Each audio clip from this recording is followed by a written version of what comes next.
Back, everybody. This is Ryan Leaf on XX1090, filling in for Darren Smith, who is in France right now. And a few years ago, I wish I could have been in France the moment I spoke to this guy after a Monday's practice. Welcome to the show from the San Diego Union Tribune, Jay Posner. Have we met? Yes, sir. I believe we have. Oh, okay. Okay. How are you? I'm doing real well. I've had a funny experience the last 2 days. It's kind of ironic, but it sure has been a lot of fun. I don't know if you've been listening or not, but it sure has been fun, and it's gotten a lot easier. Feeling comfortable. I've had some great guests.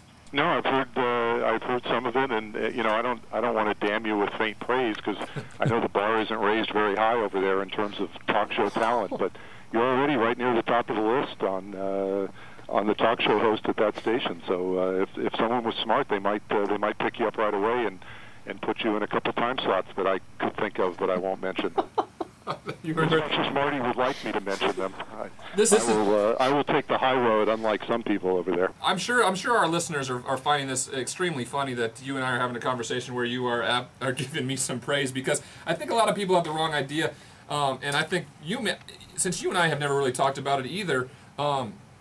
The situation that day certainly wasn't about you, and it certainly wasn't meant towards you. I was just absolutely in defense mode, and it just happened to be you there, and I'm so sorry that I yelled at you like that. No, I mean, hey, everybody has to be famous for something, right? But I never, you know, it's one of those things. I mean, I tried to limit my critiques of you and everything to what was really on the field more than anything else. I mean, that incident obviously took on a life of its own, and the funniest part of all is that it would never happen today like that because there's no cameras in the locker room now, and so the reason it became such a big deal is because there was video. There was video of it, but you know, we never really talked about the incident. But I remember, you know, in your third year with the Chargers after the injury, I mean, you played that year, and I was still covering the team along with Jim Trotter, and we talked then. We didn't talk about the incident. We probably should have, but you know, I interviewed you. You answered questions. I mean, I thought that our relationship was cordial enough after some time had passed, but.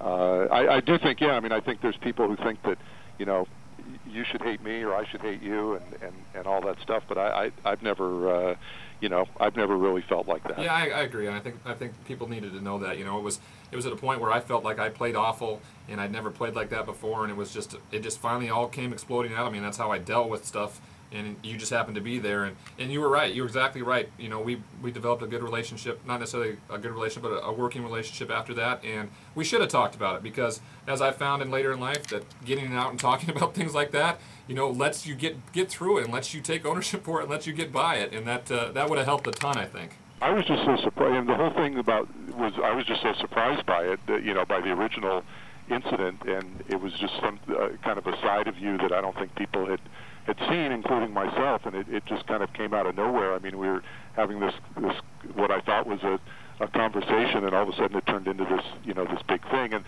like I said, I think the part that really blew it out of proportion was not necessarily blew it out of proportion, but took it to a whole other level, was the TV aspect of it. If there was no film of it, it would have just been, you know, athlete yells at jerk sports writer, and you know, people would have probably taken your side on that because they wouldn't have believed that anything like that would have happened. But it was the video that was kind of the undoing, and also the way that you acted after that, which I know you know, I've heard you say you regretted, you know, kind of the way, as you just said, you know, we should have talked about it. Yeah. You could have handled it better in the days after, and that sort of thing. But you know, and I've also maintained that part of it is that if you had gone out the next Sunday against the Giants and thrown 4 touchdown passes instead of 4 interceptions, I think that all would have been forgotten. Yeah, I agree with that too. Fans would have been like, hey, who cares what he does in the locker room? You know, look how great he is. But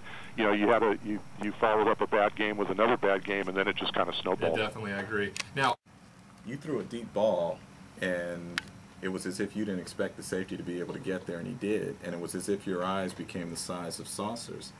Was that sort of the first moment that you realized this isn't college anymore? Yeah, I think you made the point too that to me after that game is that you really felt that that those 4 interceptions I threw in the first game did a lot to my confidence. I know 2 of them got taken away, but you really felt that that took away a lot of my confidence. And I think it did. But then we won at Tennessee the next week, and then the Kansas City game came, and I played so poorly.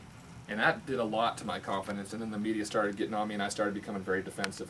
But I really think the way I played in the Buffalo game and the way that the Kansas City game about was the big change that I knew that, hey, I'm not in college anymore, and it's not as easy as I thought it was going to be. But did you think the media got on you after the Kansas City game at that point because you played poorly? No, not because I played poorly, because of the way I reacted to the situation. Right. And I got super defensive because that's the only way I felt I could handle it and fight. And at that level, you cannot fight the best defenses in the world and in the media six other days of the week and focus on trying to get better. And that's where I went completely wrong.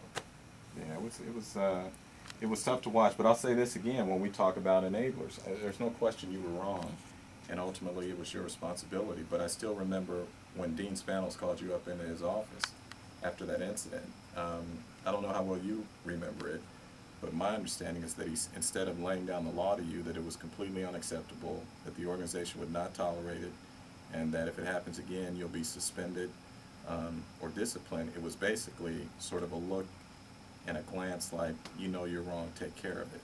And is that a true story? I think it was. I just remember that I don't understand that I didn't realize that if I would have just surrounded myself with a PR person and just had him with me all the time, like I found out years later, that could have helped me with situations like that, that when he said take care of it, he meant, apologize, become humbled by it, and try to figure out a way to keep your mouth shut and just go and effectively be a great player on the football field. I certainly didn't hear it that way, and I don't really remember the conversation that well, so that's when I think about it, that's how much impact it had on me, probably. So I don't think you want to relive all these moments, do you? No, that was a good first segment of going back in history with Jim Trotter and Ryan Leaf. When we come back, we're going to talk a little NFL football, the lockout, and actually it's been fun sitting here with them. So when we get back, we'll talk a little bit more and keep at it. You're listening to Ryan Leaf on the Darren Smith Show on Double X 1090.